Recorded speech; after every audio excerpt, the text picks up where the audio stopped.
You wake up to sunlight filtering through an unfamiliar window, your head still pounding from last night's party and events. A stranger stirs awake beside you.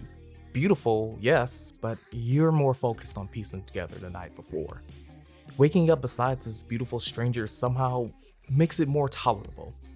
You both spend the day together having conversations about the past, present, and future. You both take drugs and trip together while dipping your feet into the surreal highs of the experience as you drift closer together. As the day unfolds, feelings deepen, but the looming reality that your worlds are far apart casts a shadow over your connection. Yet, deep down, you still want to give it a shot. After a confrontation, you both decide to open the door on this new journey together, only to be met with the world ending. There's nothing either you can do, so you embrace each other as LA and the rest of the world are engulfed in flames. So this is a situation in which we find the main characters of the short film In the Babes, written and directed by Jimmy Marble. Jimmy Marble, Jimmy Mar, Jimmy Marble is a director and photographer based in Los Angeles. His work is characterized by his use of color, irreverent aesthetics, modern surrealism, and pop influences. Marble has been a big source of inspiration ever since I was introduced to him several years ago. While my work has evolved into its own thing, capturing what I find interesting, Marble's influence is still discernible. I was first introduced to his work through his 2018 short film Poor Cherries, which was a major source of inspiration for my 2002 short film A Day With You.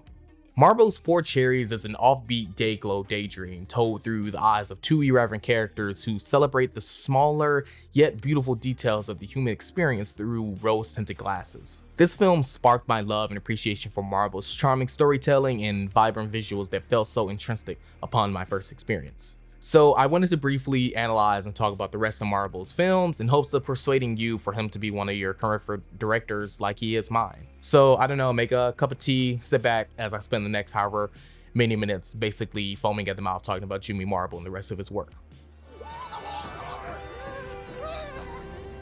Part 1. Examining the Marble. Having been in the industry since 2010, Marble has a long history as a photographer and commercial director, where he gets to show off his vibrant visual style in a more audience-friendly and contemporary way.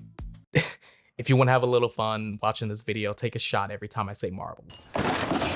A native of Washington, Marble studied creative writing at Western Washington University before moving to LA, chasing a more creative life in 2009. This will lead him to later on direct commercials for some pretty big names, including Marc Jacobs, Nike, Xfinity, and even Selena Gomez from the 2009 bop Naturally. Marble clearly has a wide variety of work that shares threads of vibrancy, charm, and timeless wardrobe selections. I've always appreciated his commercial work for standing apart from other commercials, which often play it safe, leaving them feeling more or less all the same and hardly leaving a lasting impression. Point being, Marble's commercial work is really good, and that's nice and all. However, his short films are really where he gets to fully showcase his directing style and charm unbridled. So let's take a deeper look at his 2018 short film, Poor Cherries. Poor Cherries, which takes inspiration from the avant-garde 1966 Czech film Daisies, is a showcase of aspects of life people consider mundane, seen through a more poignant and mindful perspective. The two characters of the film highlight things most people really wouldn't give a second thought to in their normal day-to-day life, emphasizing the beauty of transient moments and an acute sensitivity to the impermanence of things. Marble and fellow writer Forrest Perrine use the word poor as an anaphora throughout the film. Anaphora is a term used when a word or phrase is repeated at the beginning or end of lines and sentences in a dialogue to create a thematic rhythm. Marble and Perrine use the word poor preceding these often beautiful, mindful details, which create a great juxtaposition while giving a slight bittersweet tinge to these passing moments. Poor floating. Poor dancing. Poor simple thrills. What's instantly noticeable in Poor Cherries is Marble's use of color. Marble and the colorists from Color Collective use soft pastel colors that look slightly washed out while simultaneously being vibrant, akin to an old family photo. The rich saturated colors, especially in the yellows, reds, and oranges, help to create a balanced warm golden tone across the film, with the skin tones appearing really soft and natural being balanced between the contrast and color of the film. With a fine yet visible grain similar to Kodak's 35mm film, Poor Cherries captures this look while feeling new. I'm sure this was a purposeful choice by Marble, with the film being heavily inspired by the 1966 film Daisies. Marble spiritually captures a similar visual look and tone with these choices. The soft and inviting pastels combined with charming set design, simple locations, and playful dialogue are what really stood out to me when I came across it in 2018. What has kept me coming back to rewatch this film countless times is Marble's charming direction of mundane aspects of the human experience, allowing me to gain a different perspective on them, a more optimistic one. Akin to that of a child when things felt a little more special and childhood wonder was abundant and more palpable.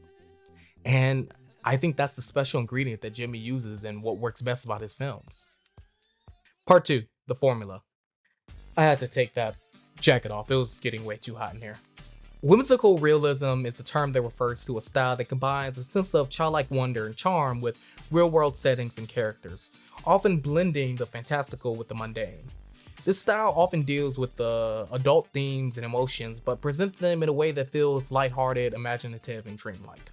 You've heard of this term before and you've seen it in other works and movies from a range of directors. Think along the lines of Wes Anderson's Grand Budapest Hotel, Jean-Pierre Jeunet's Amélie, or Tim Burton's Big Fish. With those only being 3 directors who use their own specific style, whimsical realism isn't necessarily new. You've seen it, you know it, I love it. And this is a formula that threads seamlessly through Marble's films. From the world's sexiest inventor and her best friend trapped in a time loop to 2 friends on a girls trip on opposite sides of the globe, and even a young woman learning to get used to a new normal after a pandemic. These films feature a range of themes from fear and love and beauty in an ending world, trust and disappointment in a friend, to anxiety and fear. All are real and universally relatable. I also really admire Marble's playful dialogue that feels as fun and whimsical as his visuals. His written dialogue feels very loose and irreverent, in a good way, while maintaining a casual and bouncy feel to it. In his film Sister Cities, 2 long-distance friends plan a city getaway to kickstart the relationship, but due to a miscommunicated text, they accidentally book flights to different cities. Instead of giving up, they decide to make the most of it by enjoying their separate trips while staying connected on FaceTime, turning it into a double cultural experience.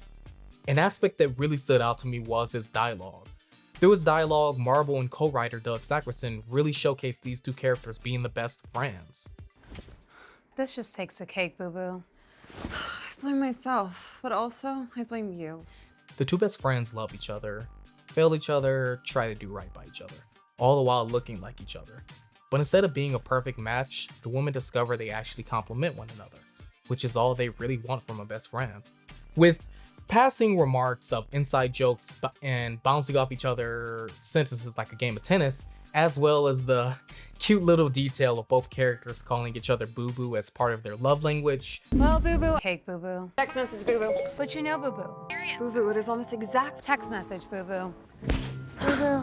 No, let me go first. Only using each other's real names only for serious moments or when they're in public and others can audibly hear them. Boo-boo. Merlin, you're sitting beside me right now. I'll call you back.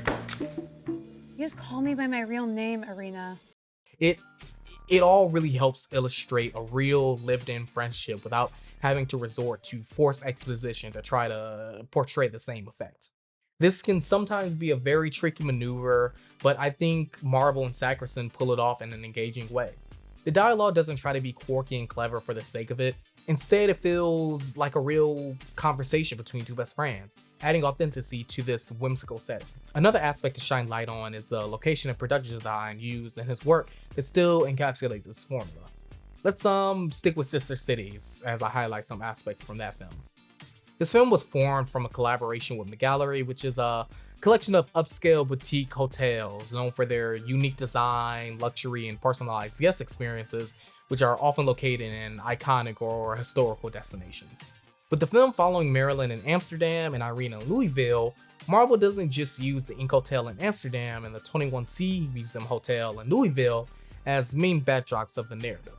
Like the characters, we explore colorful and fun locations that are native to these specific areas, getting a cultural taste as well, giving us glimpses of the tulip fields in Holland, Louisville's Statue of David, Westwick Church, and Louisville's Water Tower.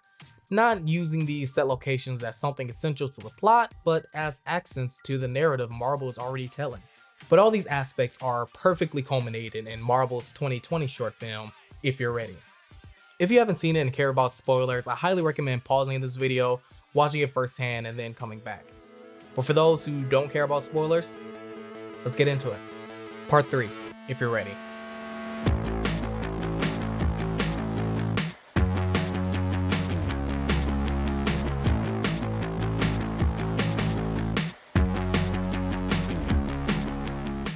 If You're Ready follows Drew, played by Theo Martins. We follow Drew as he receives a mysterious package in his mailbox from an anonymous person. The package holds a cassette player and tape. The woman who sent the package is the voice on the tape telling Drew she mailed out several of these packages as a type of scavenger hunt to find her special someone.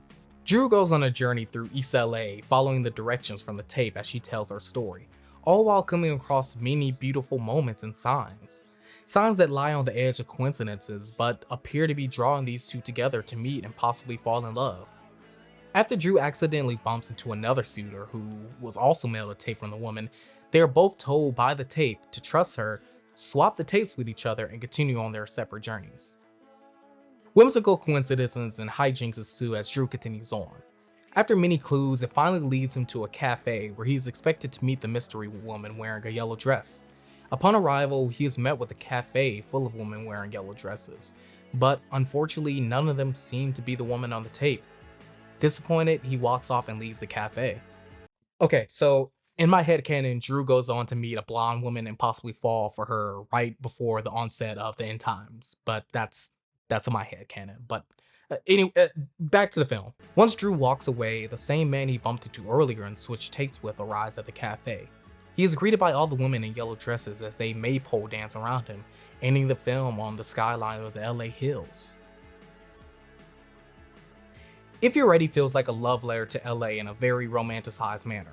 While Marvel isn't originally from LA, who is? It's clear he was inspired by his own experiences roaming around the streets of LA and Echo Park, feeling like a celebration of his community through his eyes and what's intriguing to him. The narrative has a very wacky and clever premise that hooks the audience from the moment the main character Drew opens the package. Never really entering the overly cheesy realm, the writing feels sharp, self-aware, and as playful as the visuals and journey that Marvel takes us along on. Like a majority of other movies, If You're Ready requires a certain level of suspension of disbelief, but there's this embedded, infectious optimism and positivity that just brings you along for the ride. Hoping all these coincidences work is the pool that feels so fun and keeps you engaged. With the context of his other filmography, this one feels the strongest to me, with all of his strengths being the sharpest they can be while keeping their inherent charm. While Poor Cherries explore life's quieter, unnoticed moments, If You're Ready bombastically builds on coincidence and whimsy into strong guiding forces. Both films ask us to embrace life's randomness with curiosity and optimism, which are themes Marvel clearly treasures. Similar to his other films, the dialogue is in tip-top shape. Nika DiCarlo does a great job as the voice of the woman on the tape. With a light and airy tone and a bouncing rhythm, her dialogue is the main selling point that threads us along as we follow Drew on this hunt. Going from detailed and borderline omniscient monologues to more intimate little nuggets of herself and her own personal history, akin to something only two close people would feel comfortable telling each other. When I was little, I made a time capsule with a photo of me. I think I was 8, and I wrote a note on the back of it that said, "If you find us in the future, please bring me back to life." And I included a lock in my hair so they could access my DNA. I hid it in the park by my parents' house under a tree I painted an X onto. Drew's dialogue is light and far in between throughout the film, limiting him only to really listening and acting, as the woman on the tape is left to spin passages of dialogue that strands Drew and us, the audience, along for the journey. Made during the 3 hottest days of August in 2019, with If You're Ready, Marvel has created an impressively immersive piece that allows us to not only experience his perspective of his neighborhood, but also an adventure outside, running in the streets, believing in the power of coincidences. And who doesn't want that feeling at the moment? While watching Marvel's films, seeing these more whimsical, carefree, optimistic narratives feels so innate to a human experience we should strive for in this current post-neo-Marxist era we find ourselves in. By creating his cinematic worlds with a loose and irreverent logic to them, Marvel is not following tradition by asking us to suspend our disbelief. His films seem to unshackle themselves from the temp of creating an imitation of reality that feels naturally authentic. Instead, his interest lies in the creation of whimsical and self-knowing reality, and I find that reality interesting and always a joy to watch.